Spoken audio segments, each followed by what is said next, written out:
a raise of hand. Let's see how many team coaches are amongst us. You can raise your hand. At any point in time, have you done team coaching? We have Krish, Sangeeta, raising hands. Sunil, Anita, very nice. Priya, welcome Priya, nice to see you. Nice Sunil. Okay, all right. So uh, today is a special invitation, and I'm going to hand it over quickly to Aishwarya and Shyam. I'm not going to speak much today. I'm going to be listening to all the stories Shyam has for us today. So thank you, Shyam, first of all, for agreeing to do this.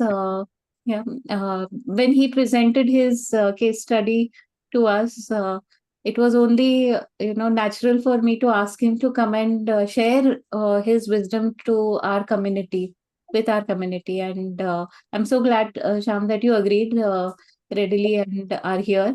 So, Aishwarya, over to you and Shyam, and let's have a fantastic story listening session, and you can ask questions to Sham, and I'm sure he has a bag full of surprises awaiting for you. All right, over to you. Thank you. Thank you so much, Madhuri. Um, Good evening, everybody, and welcome back to one of our webinar. And this is called Communities of Practice Team Coaching Meeting. So all of you will be sharing soon a group link as well, which is our LinkedIn Team Coaching COP group. So do join in and start sharing your insights and understanding of team coaching so that we can build this community bigger and more aware of how important team coaching is. Today we have Shyam Sadasivan, our participant, our CTT member, family. Um, I would request all of you to please mute yourself so that there is no disturbance, if I've not missed anybody. Okay, so quick introduction. Shyam Sadasivan is a globally experienced leadership coach, educator, and a speaker who helps professionals and organizations create meaningful transformation. He is an ICF PCC and a trained team coach with over 1,000 hours of experience. He specializes in career transitions, leadership development, and personality based coaching using the Hogan assessment. Sham designs and delivers leadership programs. And as I mentioned, he is part of our CDT family. And today, here he is to share his story, a case study to enlighten all of us about what impact he created with the team. Over to you, Sham. Thank you, thank you, thank you, thank you. Thanks for the invite. I'm very happy to be here. This is always one of the toughest things to do, to speak to a group of peers, because my work is largely coaching or facilitation of leadership programs where I have a role to play to either educate, coach, or a mix of both. With peers, it's a very mixed emotion for me. It's hard to talk about your work with peers who do it as well. So I'm not here to impart any learning. With all humility, I'd like to share a story, and Madhuri has specifically asked me to share the story of the case study. I don't want to bore you with too much of PowerPoint, so I'd have a few key slides I'll put on screen periodically, but otherwise it'll be me talking about the story of the case and how it went. I'm big on models and frameworks in my head, and I like to use them, but I don't talk about them much in terms of I like to use the model, but not tell people the model I'm using. I'd like to see the impact of it than the description of it. But for all of you, I'd like to tell you that the model in my head right now is one of my favorites from the late Charlie Munger, who said, who was a big proponent of this idea of inversion. I don't know if you've heard of the principle of inversion, where he and Warren Buffett used to joke a lot about the only way to be rich is try not to be poor. Or in other words, invert the problem. So if you are trying to be wealthy, first try not to be poor. So in that sense, I try to think about how not to make it the worst presentation of your lives. So I'd like to make it a simple description of the story. I'd love to invite your questions and comments. So my eyes on the chat. Anything you'd like me to talk about or include in the case study, please do ask. In fact, let's start there. What would you like me to focus on in the story? Can you give me a bit of a hint in the chat, or if you'd like to speak, of course, please do. I mean, what's on your mind? What would you like to know about the case study or the story? It's a real case study that I did with a client, and I presented the case before to Madhuri. What would you like to know specifically so I can maybe focus my thoughts on it? Elevation and output from Pooja. Thank you. Okay. Pooja, what do you could you elaborate on elevation? What would you like to know? Yeah, hi. Uh, can I just unmute myself and speak? Yeah. Which I already did. So, you know, when we talk about solutioning, there's a graph that we see in the career or anywhere while we are trying to give the solutioning or reasoning to it. So, the way we elevate in terms of giving it, that how we were doing it previously and where we have come so far now in that. So, being crisp and being apt to the solutions is what Okay. I would want to know, because from a As a leader coach. like you, that how was it for you, so that we can learn from that. Understood. Okay, got you. Sangeeta says, how did you go about setting objectives? Um, APR, I hope I'm not getting your name wrong. Why did you choose this study? What kind of questions? Okay, so Krish asked why coaching and not anything else. Okay, got you. Um, I'll try and okay. Let me contextualize those questions and start. Um, One thing I definitely learned in the class with Madhuri and Joyku was when does the team coaching actually begin? And it's not really at the venue when you all meet.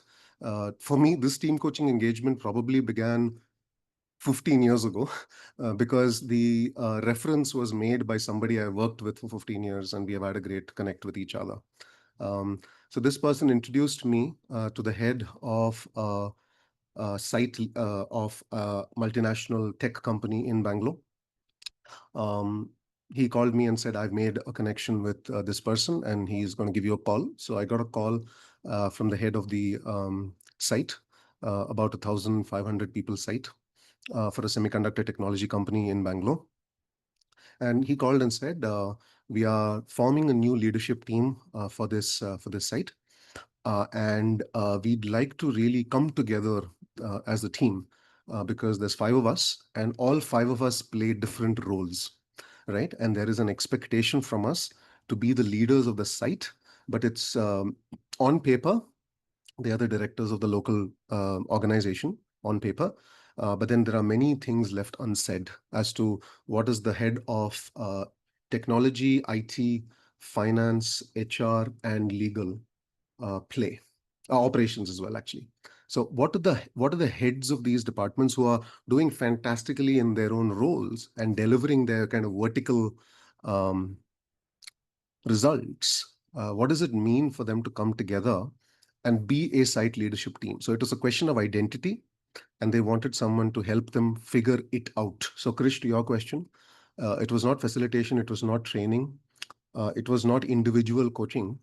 It was a bang on a very specific ask to say, can you bring us together and help us form a sense of identity, a sense of vision, um, so that we are not just doing what we do in our own vertical areas, but also understand what the role is with respect to each other and with respect to the entire site.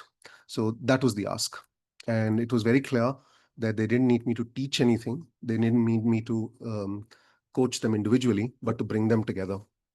There was also a large sense of not knowing each other. So I said, okay, would you be interested in assessments? And I'm an advanced Hogan assessment practitioner. So I suggested Hogan as a way. In fact, they were interested in many different things, including Clifton Strengths, which they had had exposure to before. We did a little bit of back and forth on which one would be appropriate. And I think the decision flipped in favor of Hogan because I brought the expertise in. So they were keen to see how I could help using that instrument. So I did the 5 individual Hogans, which is also a fantastic way to get to know the person, not just through the assessment, but also through a one-to-one debrief. So I met all 5 of them individually, debriefed their Hogan assessments, got to know each person, and there was a sense of comfort with me through that experience. By the way, all this is happening before, right? We've not yet met as a group. So they outlined what they wanted, and I did the Hogans, and then we did a little bit of co-creation on the agenda, and this I did with the leader directly. And the leader brought in the leader. When I say, it's the technology leader who runs the site, and also the head of operations who's helping the leader keep things going. It's almost like a chief of staff role. So we did a bit of. Sorry, is there a question? No. Okay. Any questions, please? Please do put things into the chat. Madhavi, you've asked recognizing team dynamics and relationships. So the one-to-one assessments gave me a feel for what's going on, and also how they felt about it, in terms of their function and what their relationships are. So that gave me a feel. But when you met for the first time is when I had the opportunity to see them in action.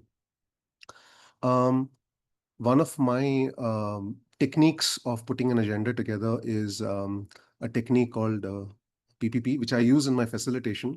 I'm just going to, Aishwarya, I just put up a slide once now. Let me just put this up.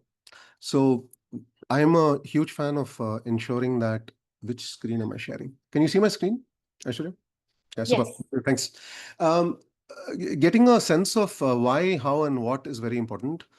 So this we co-partnered before we met. So it was a 3 kind of half day, full day, half day, kind of 3 overall 2 days, but we were there for 3. And this, I had a sign off before we met. So before we met all the participants, and I had a very clear idea of why we are there, how we'll proceed, and what we will do. But this is all I shared. I did not share anything more than this. But this, we needed a sign off from everybody that they are willing to turn up after a 6-hour drive away from Bangalore and be there. So this was the ask, to develop a site leadership team that can build on individual strengths, hence the Hogan assessments, trust and challenge each other, create a compelling vision, act collectively with urgency, and add local value globally. Remember, this is the local site, about a 1,500 strength site representing a MNC technology company. So we decided to, this is all I shared with them. Of course, the background of designing each piece, I did, and I gave the leader a bit of a heads up as to what to expect about the kind of process, but this is all the rest of the team saw. So leader gave me a little bit of a feedback as to, I didn't want to expose everything to the leader also, because the leader is also a participant in the space. So day 1 was going to be about foundational stories, comfort, strengths, connection. And we were going to do a dinner and some time together as well the first evening. Day 2 was about the vision, developing a sense of vision, developing a sense of what the gaps were in achieving that vision, and giving me also an opportunity to watch the team dynamics. And they specifically asked me for feedback as to what I saw and observed about them with each other. Day 3, we had about half day. And this one is going to be quite tactical, that if they felt that sense of comfort, they wanted to put a few big ticket items for the next 30 days and 90 days and say, hey, can we collectively take some actions and move away with a sense of urgency to do some things, both individually and together. And of course, some ideas to finish with some energy and commitment. I'm going to talk about the what and then pause again if anyone has any questions about this. It is very important, I believe, also that there is a sense of outcomes for this. This was relatively long, right? So it was overall 2+ days of being together. A deeper understanding of strengths and styles, because they had not worked much with each other. We did commit to creating a document of some kind I was very flexible with what that would look like, but we did commit to creating a sense of operating principles, what we will do and what we will not do. A site vision with action plans that are aligned, and of course, a sense of energy to do things. And this was probably one of the biggest challenges, but I'll come to that in a bit. Shall I pause here? Any thoughts, questions? About the, I think someone had asked about objectives. So this is how we came up with those. And this was created in partnership with the leader and a bit of input from the chief of staff as well, who has a sense of what is going on across the site that none of the other leaders had. Shyam Hmm. is question. Hmm. Quick one. I noticed that you have day 1, day 2, day 3. It sounded like a 3 full day program. Hmm. And then how do you balance that? I mean, it sounded like it's so packed Hmm. that the visioning itself is already probably will take a day to just kind of do a visioning exercise. Hmm. Then you have, 3 days to get the whole lot inside. I don't know. I It was struggle very with hard. that. Yeah, that's I'm sorry, I can't see who's speaking. Sorry, who's Krish. Krish? Hi, Krish. There you are. Krish, I share your emotions. I felt the same. It took us a few weeks to get to this point, and I think this is a tech company, and all except the legal leader, everyone was from a technology and engineering background, including the HR. Right. And and if you look at the Hogan assessments, if anyone is aware of Hogan and comfortable with it, their sense of action was extremely strong, but very little sense for or proclivity for strategic big picture thinking. So the fact that we could spend about 3 hours on visioning itself was a big win in sense of getting the agenda together. Because even during the session, one of my reflections was there was a huge energy to move quickly. My role eventually turned to be, would you like to rather pause and think about it for a little longer, because that's what we are here for. Yeah. Then have a stronger sense of commitment to the action, because actions come very quickly and were coming very quickly with this group. So in a way, my role became just kind of slowing things down for them to think about whether that is the right action and why and what the purpose of it was. So I completely agree with you. Would have loved to spend a day on visioning. It turned out that with the time we did spend, they were very quick with it. So I think we ended up with something they were quite happy with. Just curious, what was the outcome that was achieved out of that 3 days, I think? I'll walk you through some of the Okay. outcomes that All came. right. Thank you. Yeah. So all the outcomes on the right, the payoff, what will we achieve? We achieved to a certain extent. And at the end, I put this back up on the screen and I said on a scale of 1 to 10, these are the 4 outcomes. Each outcome, can you give me a fist of 5? Actually, I did a fist of 5 and said, can you do a fist of 5 on each of these and tell me where we are? We started with 2s and 3s, and we ended up with about 4s. We ended up with, I remember very clearly, 4 people gave 4 and 1 person gave 3. And the only reason that person gave 3 was because they were new to the company. And they said, I need more time here. I've only spent a month here. So, and they said they felt the confidence level will be higher. So we did a bit of a festify on all 4 of them. I have a question. Can you hear me? Yes, I can. Sunita, Hi. On the what question, was there any discussion on how will we measure the what?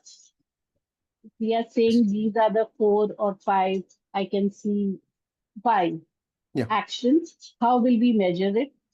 Or is that coming later on in the design? I'm asking from a design perspective purely. No, of course. This group was highly tactical and analytical anyway.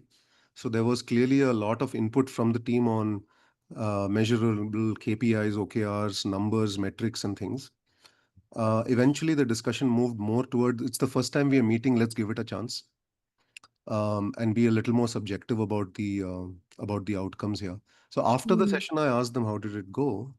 And they felt like the first one was what they felt that was most useful for them, because that was, to be honest, as a coach, as I was designing this, I felt if we get movement on the first objective, that is enough.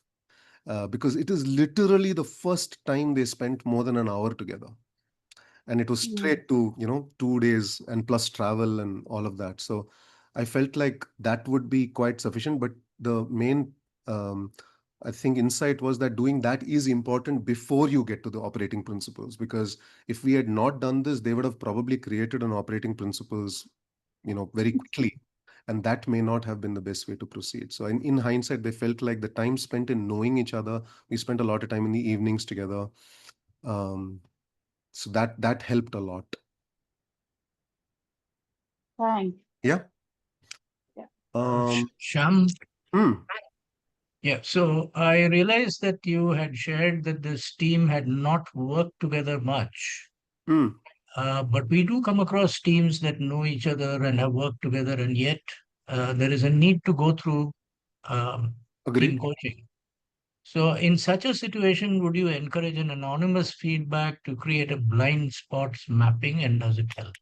I don't know whether Hogan does that. You can do a team report on Hogan for sure. I didn't do that for them because they were more keen on individual strengths. You can do a team report on Hogan and understand team dynamics better. Uh, for me, I, my attempt would be to create more comfort for the people to um, be able to speak with each other, and that time would be well spent. You mean anonymous feedback to each other, correct? That is correct. Okay, that would be like a 360 that we would do, right? Where it's an anonymous 360 to each other. This was a very small group. I mean, if it was 20 people, then 10 people, maybe that could have been useful. But I would have probably tried to propose to them and partner with them to create the conditions where open dialogue might be more flowing better. Okay, thank you. Sure. Yeah. I see. Yeah. One more, and then I'll Sure. more, and then I'll go to the agenda. Is it Vinod? Yes, Vinod here. Please, Vinod. Please. So my question is, I'm like, before the start, that requires a certain opening up, like, highly analytical, Yes. very tactical, uh, have limited connect with each other. I'm just trying to understand, like, to arrive at even this point of the PPP, how was the need even created in the first place? What is in it for them to even consider coming together? So it may be very curious. No, a very good point actually, because I was brought in at a certain point, so I was also curious as to why I was brought in. And to be honest, they spoke to, I think, a couple of people asking for modalities on what could help. Um, and I think both people they spoke to recommended some kind of team coaching. There was a huge strength, energy from the leader to want to do this. And the other people came with a certain sense of, understandably, certain sense of cynicism to the modality, not to the intent. If there's cynicism to the intent, then that's very, very difficult. I mean, I don't know how to engage at that point, because I've been brought in after the intent is relatively clear and agreed upon. I was not brought in to, deliver the intent to the team. I was brought in to run the session after the intent was clear. It can be difficult, I'm sure. The I guess there is some element of also gratitude from me that they were willing to sit and listen to my um, proposals and ideas to structure it. Initially, it was, can you just come for a couple of days to the office and just sit and do something? But then it took shape over time. But yeah, it can be much harder if there is a lack of openness to the suggestions that the coach is providing. Got it. Thank you, Shyam. Yeah. In a way, it's typical kind of, I think this is, I will skip this. I wanted to, oops, sorry. I'm not with the wrong slide. There we are. So I just wanted to show you eventually what the agenda turned out to be. Where we traveled, we reached for lunch, and you can see how tight it is. And this wasn't my preference, but this is what we ended up with. So the idea was that, and just to be honest with you, the leader and chief of staff asked me very specifically to include activities during travel as well, which I think artfully dodged. Ravinder, you had a question or comment? why don't you finish this slide and I'll ask my question. I'll Sure. follow up on the payoff part, but I'll wait for it. Okay, done. So the intent was to get together, do a little bit of intros. I thought a my story would be very useful. I'll show you how we used my story. And there was a huge interest from the leader and the team to focus more on the strengths and not the development areas, which was interesting to me because that became a very long conversation around which assessment to use. So we spent a lot of time trying to decide between Clifton and Hogan. And my suggestion was to use Hogan because then you will have the data on development and that you can use later, even if you don't want to use it in the offsite. And I said, I'll come prepared with the information on the development because it can be quite rich. And if the team expresses interest, I will do it. And guess what happened? We didn't close at 6:30. We kept going like all the way till 10, including dinner, because a large part of the energy became around the weaknesses, not the weaknesses, sorry, to use Hogan language, development areas. So there was a initial interest in strengths for sure. And there was a awareness that throwing the weaknesses or development areas into the room too quickly would not be productive, but then eventually it was. I specifically didn't put any timelines in here because I wanted to be flexible with how long it took. We could not finish reality here. We took pretty much till 11, about a couple of hours to do the visioning, and then spoke about it during the break, and then went to, the idea was to have if you think about it simply as you are at point A and you want to go to point B, first kind of imagine your point B, then you come back to point A where you are now, because this team is new, right? They also had a lot of differing viewpoints on where they were as a site. And this is where the leader shone, because he was the one with the real perspective around the reality of today. And then the conversation became the gap between point A and point B, reality and vision, and what can we do to close the gap. The challenge as a coach for me was keeping the conversation bounded or helping them keep it bounded, or checking with them whether they want to keep it bounded to the site topics and not their own topics, because the conversation can very quickly go to, why are you not doing this for me? Why am I doing whatever? So the challenge there was ensuring that this vision was about the entire site, which they are collectively responsible for. We did a bit on team dynamics. I can talk a bit about that. The outcome that I had committed to helping them with was the team operating principles. And operating principles, to put it very simply, is literally 2 columns on a sheet: what you will do and what you will not do. And that's pretty much it. It took some time to get to, especially things not to do, but then that became the more interesting part for them to talk about. And then we went into a lot of planning, and they had actions they wanted to do. Many of them had ideas on what the site needs and what they need to do for the site, their perspective. So this was an opportunity to really bring out their sense of reality. We spent some time talking about, of course, that each of us, our realities are shaped by our experiences, and they're all experience the organization differently. And then there was an opportunity to bring together all that sense of reality to create that joint sense of that one truth that the leadership team can then work with. So yeah, that was it. And then we had a bit of a hike in the morning and all of that. But I'll just pause here again because I know Ravinder had a question. And if anyone else has anything for me right now, please do tell. Ravinder, yes? Okay, first of all, thank you, Shyam. Great perspective on team coaching. How you structured it. Now, one of the challenges I have seen, and this is coming out of my career experiences, corporate experiences, that such workshops are very high on what I call early motivation or early energy, but Yep. the follow through with 3 months to 6 months later, gravity takes over, and things are pretty much, they don't shift so much. Yep. So how did you structure in the program? How did you structure in accountability so that there is sustainable change? How did you work through that? So you fast forwarded us to the end of the session, which I don't mind going to, Ravinder. So let me do that. I think it'll be topical. So we finished the entire. Where is my? So we did two types of reflections at the very end. We did individual commitments and team commitments. So, for example, the leader said, "I know a lot of what is going on. I have the perspective. I am going to tell you more." Right? And we had a little bit of discussion around what would the best way for the leader to communicate, because he's there in all the meetings and all the conversation. He has a sense of perspective from headquarters abroad and all of that. HR said, I need to take more ownership of what is happening all around you because all of your people are my responsibility. And HR, by the way, is not technically the site lead for HR. That job is actually not on paper.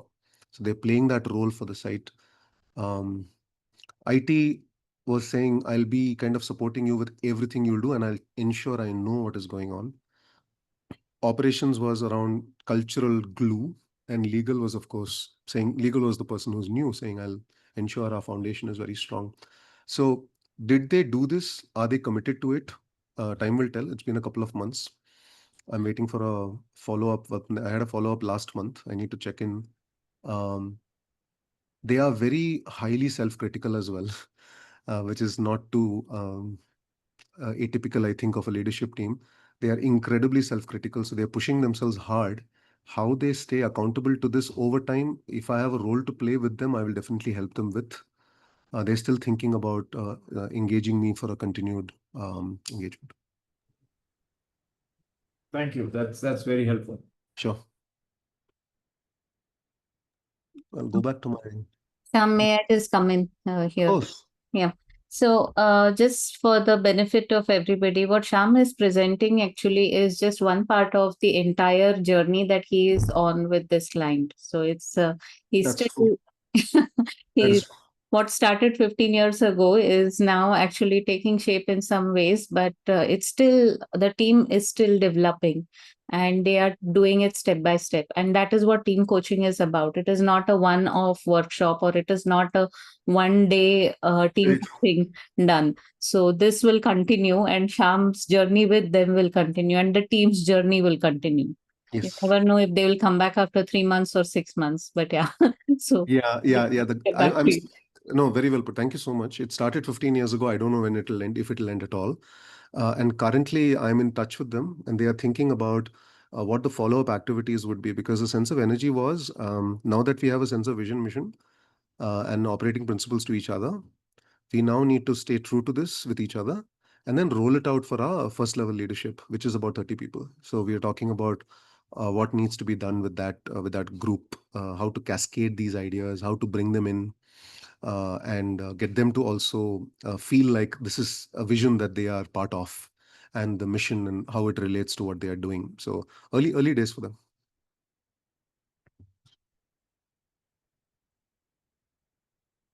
I'm just looking at some of the questions in the chat, Madhuri. I'm going to answer a few of them before I show more slides. I'm trying to get back up. Go ahead. Ebier, am I saying your name correctly?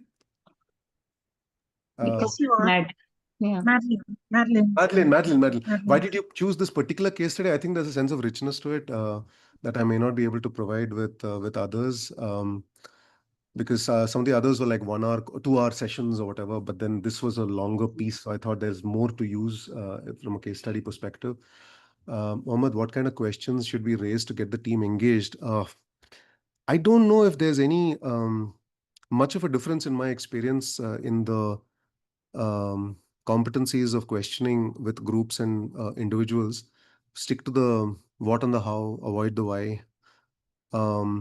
I tried to, considering this group's activity, tried to ask questions which were continuing to bring them together rather than separate them into their silos, if that makes sense. So trying to ask questions that would get them to see more of what binds them together as a site leadership team. So those are the type of questions I was, and of course, if people want to talk about their own work, our role as a coach becomes, how is this helping us to address the overall objective of this offsite to bring you together as a site leadership team? And they got it. They very quickly moved away from their own siloed problems and started talking more and more about overall wider questions. Krish, I answered, I think. Madhavi, how do you recognize and manage team dynamics and relationships? Um, so the team actually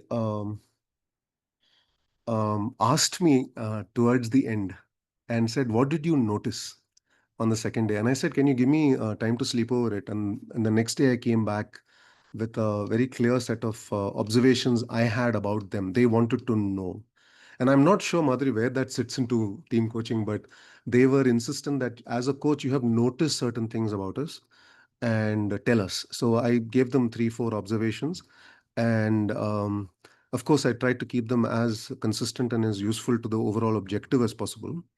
But then I did offer observations, and then there was a very good discussion around what those observations meant to them and what they'll do about it. So I did offer mine. Just to add on, Shyam, that's the coach who was maintaining presence during the observation, as well as sharing and reflecting back to the team what what he saw. Yeah. Yeah, I was making. I write everything down, so that was useful. Uh, Madeline says strategic big picture thinking. Yes, Madhuri. Yes, okay. Ashok, do you encourage any anonymous? I think we spoke about that. Amrita, will this framework work for a team who's facing financial crisis first time in 25 years? Not sure, Amrita. That's quite a specific question. I don't know. I mean, I don't know if this will help you. I mean, you're the best judge of the situation. Happy to talk offline if that helps. Oh, Madeline, how did you respond to the cynicism? Oh, interesting question. Uh, First of all, I think my one-to-one coaching experience has definitely taught me that, or at least to tell myself that the criticism or cynicism is not directed at me.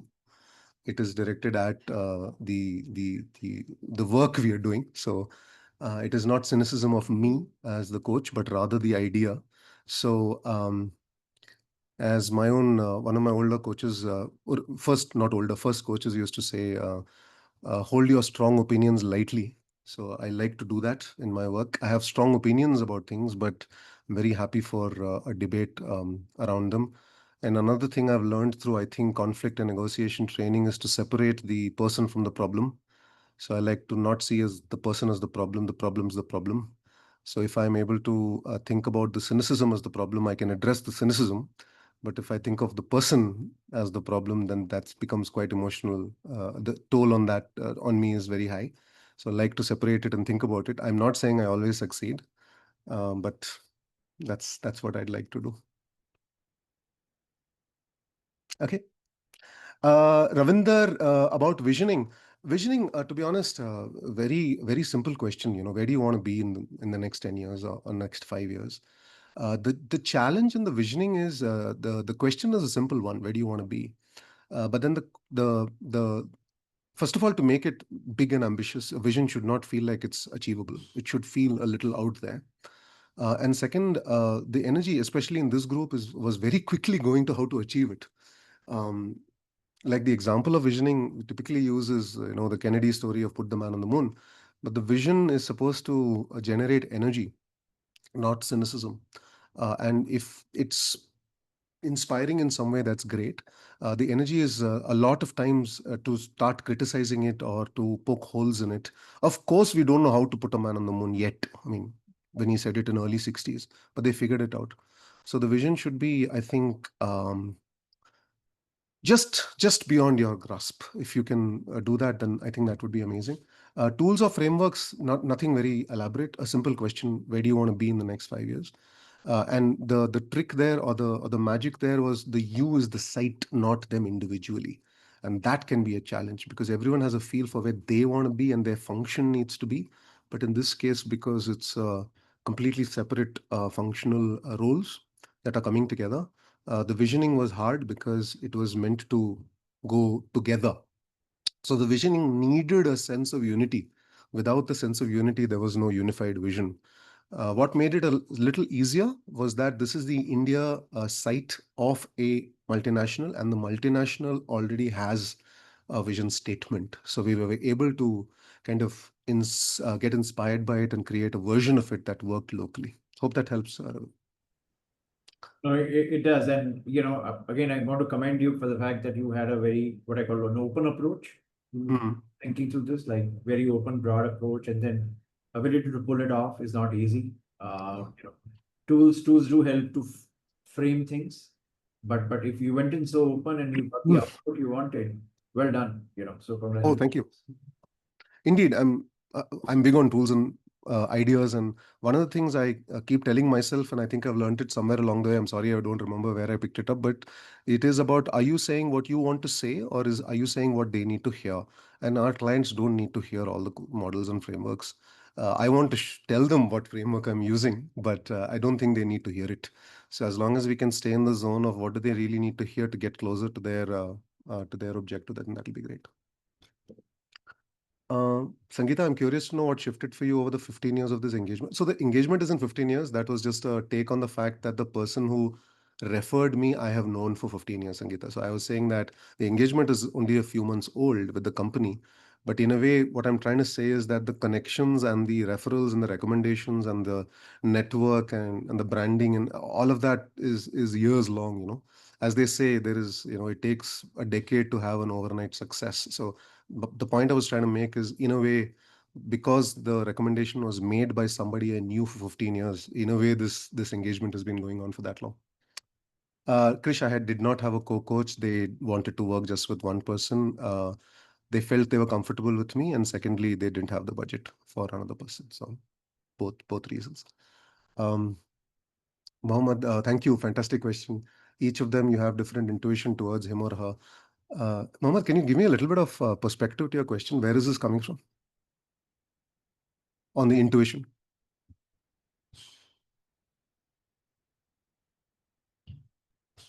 No, you already did the Huggins model, Okay. Yeah. and you already read them, right? When you come and Is it just me or is Mohammed frozen? face them, they are real now. They are not just paper that whatever. When they talk, Mohammed, we couldn't hear you because we kind of lost you in between. okay. What I was saying is when you did the Huggins model. Oops. Things hung again. Hey, Mohammed, do you want to try without video? But when Oops. you are facing them. Okay. Okay, I think I understand the sense of the question. Madhuri, please tell me if you personal pick it up as well. Mohammed, I think I've got the essence of the question. I think there's a sense of intuition towards people before you meet them.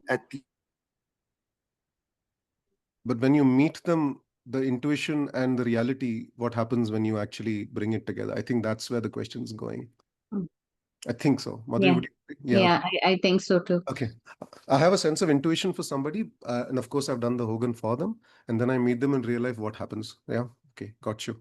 Where does intuition come from? Spent a lot of time thinking about this. I like to trust my instinct if I have experience to back it. If I do not have the experience or the exposure to back the instinct, I hold myself back a little bit more, is how I would put it. Yes, Madhuri. May I add something? This is basis some of the details which Shyam had presented during his case study with us, where he explained how he put aside a potential bias that he might could have arisen, and there he showed neutrality as well. So it's not just intuition, but also recognizing as a team coach that this could happen. And just pausing there. So I think that was well done. Shyam. Thank you for reminding me. I'm pulling up that slide. I think that might be useful for people to see, because these were my reflections on the entire piece of work. Which screen am I sharing? Are you seeing my slide? We can see team coach self-reflections. The full screen, right? Okay. Yes. Zoom is acting weird for me. Don't know which screen I'm sharing. So this is number 5, I think. Madhuri, thank you for reminding me. Mohammed, if you're still there, there are biases that will creep in from the work we do. Same here. Hi. Yes. So number five is the point that Madhuri reminded me of, that I need to be aware of these biases, and either the biases will get corroborated by the behavior in the room, or they might be, removed because the behavior doesn't match the bias. But I had to manage them. I had to be aware of them.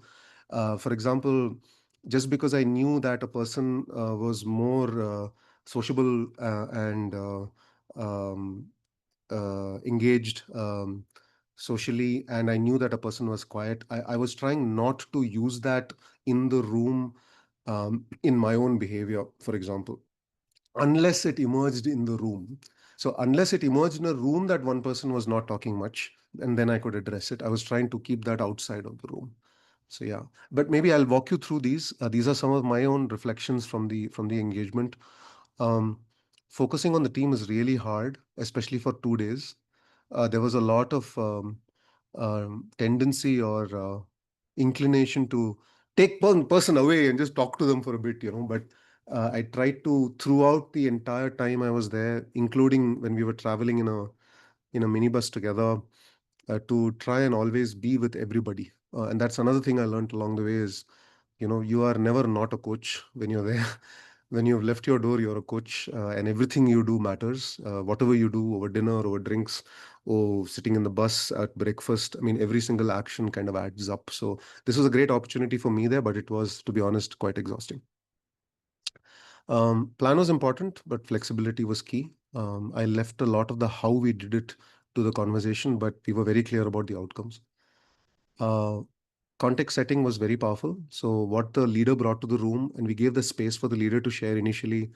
And I think the probably if I was to put a finger on one thing that really shaped the entire offsite, it was the my story um, piece, where there was a lot of talk about very, very personal, very deeply reflective parts of people's lives, which I don't know where it came from. It was the first thing we did, one of the first things we did. So wherever it came from, very happy that it did happen. Um, Number four, to I think Krish's question about mentoring, coaching, modality, the role keeps shifting. Sometimes people literally want me to give them a lecture on something for 10 minutes, or as they asked me to be a mentor and say, tell me your observations. I think it's okay to, in my experience, shift roles a bit, because that is what the group desires. But if one person puts a hand up and says something, I was conscious of pausing and saying, just checking with the team if that's okay. And if the team was okay, then I would shift modality. But was very important to keep coming back to your baseline, which is to be a team coach in that space. Biases I spoke to you about. Uh, Somebody asked me about visioning and time and things, and we didn't struggle with the solution part. I mean, people were very eager to throw in their ideas. I mean, everyone likes to solve a problem, I think, in this kind of situation. But we did struggle with the flow. So actually, we didn't do vision reality gap. We went from vision to gap, actually, because the team said, yeah, we have a clear idea of reality. Let's go and talk about ideas, because they want to solve problems. How do we get there? So I said, okay, let's do that. But then we brought it back to a sense of reality to cross check if the gap is indeed appropriate, because if the gap is kind of off from the sense of reality. So we went kind of back and forth and, up and down, but then we brought it back, kind of shape together. I do like it. I wasn't sure whether I'd enjoy it, but I do enjoy it. It was, I'll be honest, quite exhausting physically, mentally, emotionally, because it was so long. But then very, very happy that I did it. What else? What else? Oh, sorry, I'll go back to the chat then. I think there's a few more questions there.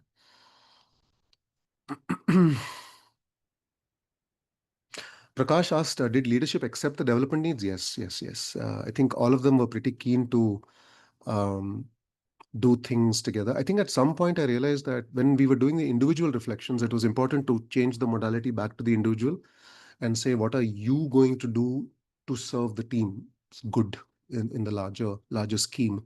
So yes, they were relatively, I mean, will they continue? Will they be accountable? Will they deliver? Time will tell.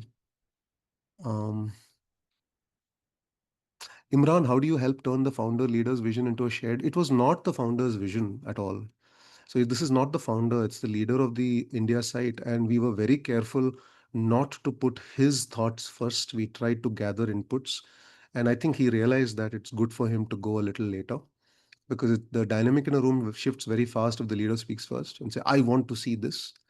But also remember that the leader was not a functional leader for any of them. So there was a dotted kind of responsibility. But then the team was quite open to share, because they don't report to this person. So we were very careful not to put the leader's own vision upfront too quickly. Thanks, Charles. Good to see you. Imran says, avoid confirmation bias when using any. Yes, absolutely. That we train when we do our assessment training also to avoid confirmation bias. So we try to be as objective as possible for sure. Anita, you're welcome. Thank you, Ravinder. Oh, yes. Okay. Oh, my story. Shall I? Well, my story is something I think we've all learned. I think one thing I picked up from Madhuri and Chaikyu from our training was to go first. So I did my story first, to give them a feel for what it is I'm talking about, and be as open and vulnerable as possible upfront, so that they see their coach themselves partnering with them. I thought my story was a great example of partnering with them and being vulnerable and authentic. Ruchika says, as a team coach, what is that one common technique that you always use? I don't know. I don't think I do. I think probably just the basics, right? I think just listening, asking good questions. I don't think I use one particular framework or model. But I guess the foundational things, or maybe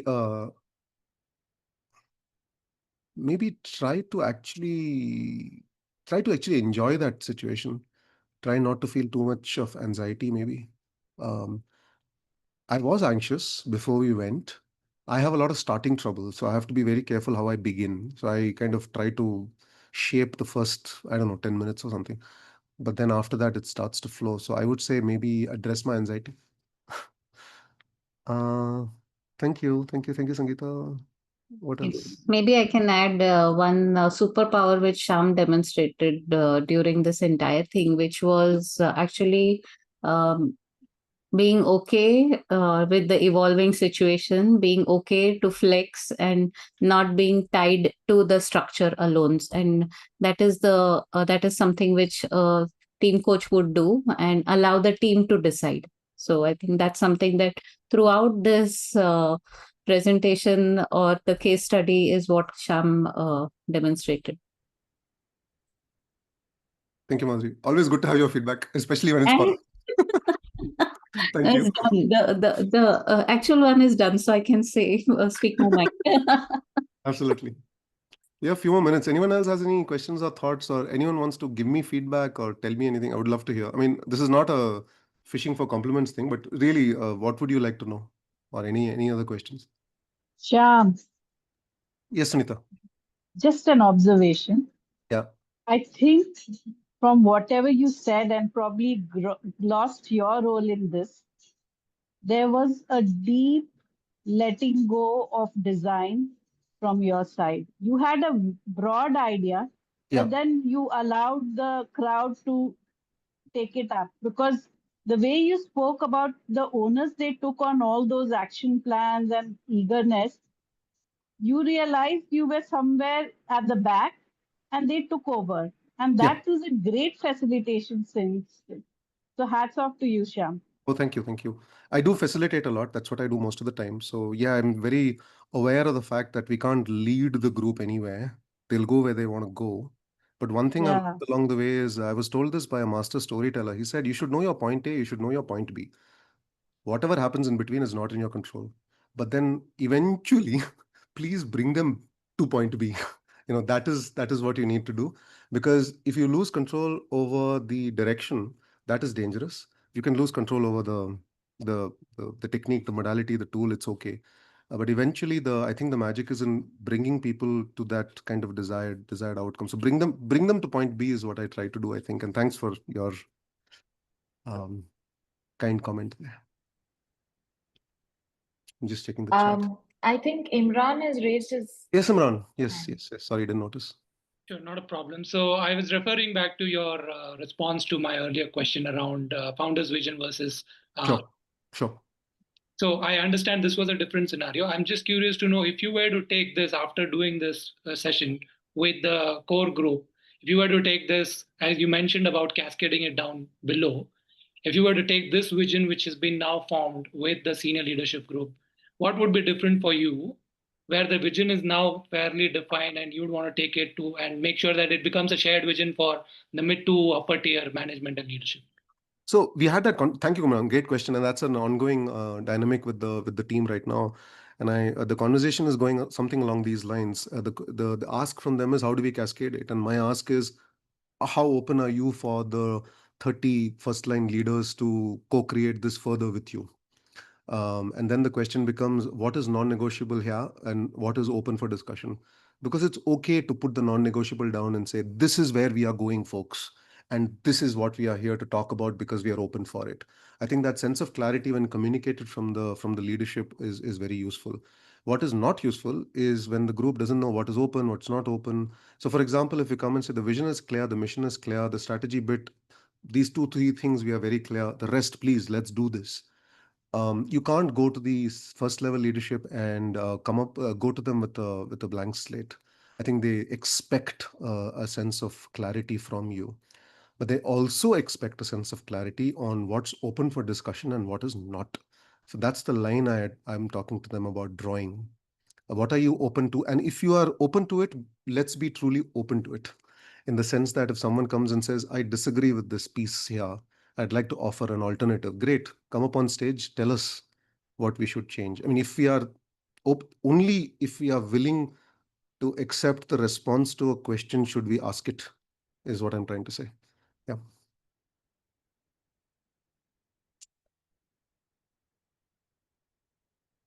Cascade is a difficult word to work with because cascade does mean that it's all done. You go do it. Then this is first line leadership. So I would love, this is not open to the entire site of 1500.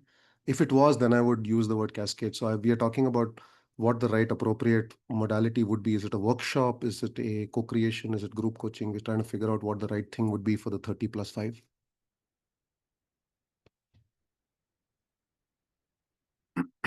What else? I have one question, Sangeeta here. So I know it must have been a really packed 2.5, 3 days from start to finish, where you had to anchor the energy for everybody and navigate them literally. So how did you maintain presence through the different activities? Whether it's hiking and then the discussions and the drinks and the games and the food. How did you maintain presence through? It was like a 24/7 job. Okay. I'll three-pronged answer. First, I think is just physical wellness. I'm probably in the best shape of my life. It's very important to be fit for these kind of things. It doesn't require that level of fitness to do a 2-hour call. But to be out there, it does take a certain level of fitness. I eat very little when I teach face-to-face or coach face-to-face. I don't eat one meal. I skip one meal, maybe 2.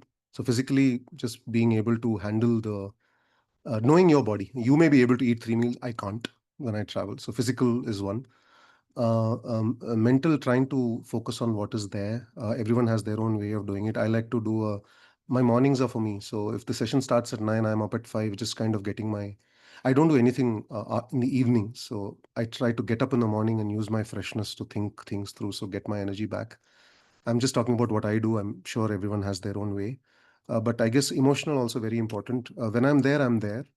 I'm not on the phone. I don't check WhatsApp. I've told my wife and the rest of the family that I'm out till 5. And of course, they can call me if there's an emergency and I'll check during lunch. But my distractions are completely out of the picture. My phone's in my bag. So, and my computer is not on the internet unless I need it. So just, I guess, small things that work for you. I would rank, I mean, all of them are important, I guess. But in this particular case, we were in Coorg and we were going up and down steps and all day. So physical helped me a lot. Wow. Thank you so much. You're welcome. Thank you. Yes, Anita, I agree.